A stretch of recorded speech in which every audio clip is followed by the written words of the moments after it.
अनुसूचित जाति अनुसूचित जनजाति बेसिक शिक्षक महासंघ के अंतरिम वरिष्ठता सूची में बेसिक नियमावली 1981 के अंतर्गत आंशिक संशोधन की मांग को लेकर जिला बेसिक शिक्षा अधिकारी आगरा को सौंपा, जिस पर आई आपत्तियों को महासभा ने निराधार बताया। महासभा के प्रांतीय अध्यक्ष भीष्मपाल सिंह ने नियमानुसार वरिष्ठ सूची जारी करने की मांग की है। हम पूर्व में भी जिला बेसिक महोदय को 8 जनवरी को ज्ञापन दे चुके हैं, जिसमें हमारी मांग ये थी कि आपके द्वारा जो इंचार्ज प्रधान अध्यापक की वरिष्ठता जारी की गई है वह जो है नियमों के विपरीत है। उसमें नियमों के आलोक में आप वरिष्ठता सूची जारी करें। उसके क्रम में बीएस साहब ने अभी 27 जनवरी को वरिष्ठता सूची जारी की है। जो बेसिक नियमावली का नियम है, शासनादेश हैं, माननीय हाईकोर्ट के आदेश हैं, उसके क्रम में ही बीएस साहब ने अभी सूची जारी की है।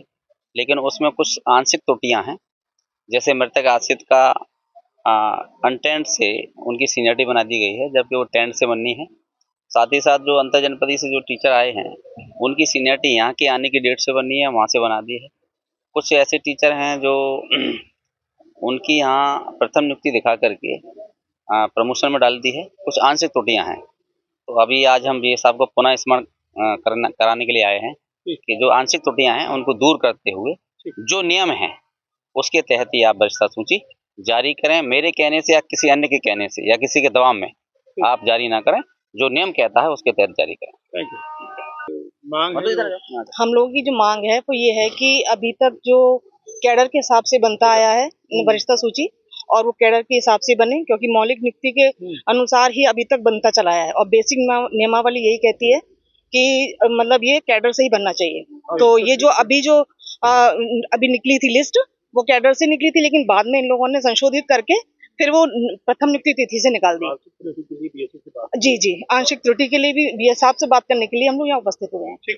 आज जैसा कि हम लोग यहाँ पे जो है वरिष्ठता सूची जो जारी की गई है उसमें कुछ आंशिक त्रुटियां हैं, उसी के प्रपक्ष में हम बीएस साहब को स्मरण कराने के लिए आए हुए हैं। और हम चाहते हैं कि जो नियम और सिद्धांत के अनुसार सूची पारदर्शिता से बने, जिससे हमारे सभी भाइयों का उसमें भला हो सके। कितने लोग पीड़ित हैं? लगभग इसमें हमारे जो काफी लोग पीड़ित हैं, 100-200 लोगों की स्थिति ऐसी है जिसमें किसी की जो है नियुक्ति तिथि के आधार पर, किसी की जो है जॉइनिंग के आधार पर इस तरह से बना दी गई है।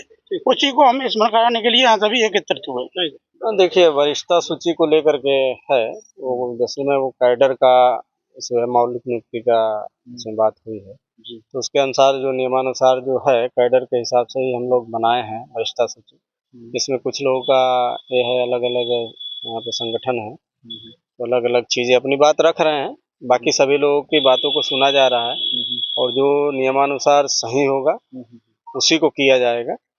अन्य जनपदों में भी सूची बन चुकी है और उसमें आपत्ति भी मांगी गई है, आपत्तियां कुछ प्राप्त हुई हैं, तो उसको आपत्तियों का निराकरण किसी का वरिष्ठता को लेकर के जो भी इशू है उसको हम लोग जल्दी सॉल्व करके और फाइनल सूची जारी करेंगे।